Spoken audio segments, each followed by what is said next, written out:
सभी गुरुजनों एवं मेरे छोटे एवं बड़े सभी भाई और बहनों, मैं आयु रजवा आज गणतंत्र दिवस के शुभ अवसर पर अपने कुछ विचार आप सभी के सामने साझा करना चाहूंगी कि देशभक्ति और राष्ट्र निर्माण है क्या। तो आज मुझे खुल के बोलना है और आप सभी को समझ के सुनना है। आज मुझे खुल के बोलना है और आप सभी को समझ के सुनना है कि मैं नहीं मानती कि राष्ट्रगान के 52 सेकंड खड़े होकर गाना या वंदे मातरम भारत माता की जय का जोरों शोरों से नारे लगाना ही देशभक्ति है। क्योंकि महोदय ये वो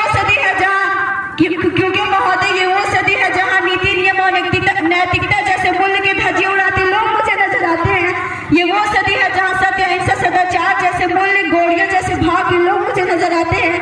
और ये वो सदी है जहाँ दो सगा भाई भी शांति अमन और चैन के साथ बड़ी मुश्किल से जीता नजर आता है। और जिस देश के युवा व्हाट्सएप, फेसबुक और इंस्टाग्राम जैसे सोशल नेटवर्किंग इंसेक्ट्स पर डेटिंग, सेटिंग, चैटिंग और फ्लर्टिंग के मायाजाल में फंसा नजर आता है। अरे मुझे तकलीफ तो तब होती है जब आज का ये युवा जिसके कंधों पर जिम्मेदारी है राष्ट्र निर्माण की, देश और समाज के आशा को जोड़कर रखने की, वही युवा मुझे फ्री फायर में डूबा और शराब की लत में भीगा नजर आता है। तो मैं इन युवाओं को कहना चाहूंगी कि बहुत इतरा कर सोने वालों अभी वक्त है जाग जाओ। कहीं तुम्हारी नींद इस राष्ट्र को न ले डूबे, इस मुल्क को खतरा न हिंदुओं से है न मुसलमानों से है। और जिस मुल्क को तकलीफ है तो सिर्फ बेईमानों और गद्दारों से है। एक सैनिक बनकर सेना में जाना ही देशभक्ति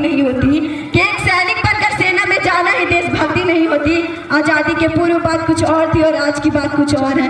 तब झांसी की रानी लक्ष्मीबाई से लेकर शहीद आजम वीर भगत सिंह तक, चंद्रशेखर आजाद से लेकर महात्मा गांधी तक इन्हें हम देशभक्त कहते हैं। परंतु आज मैं देशभक्त कहूँ तो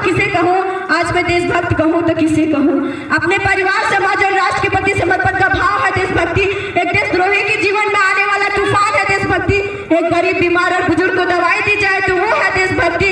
अब एक पत्रकार अपनी पत्रकारी पूरी ईमानदारी से करे तो वो है देशभक्ति। और एक शिक्षक पैसों के लिए नहीं, वरन जब विद्यार्थी को आगे बढ़ाने के उद्देश्य से पढ़ाए तो वो है देशभक्ति। और आज का ये नौजवान युवा इस वतन के खातिर दूसरों को मारने के लिए नहीं, पहले खुद मरने को तैयार होता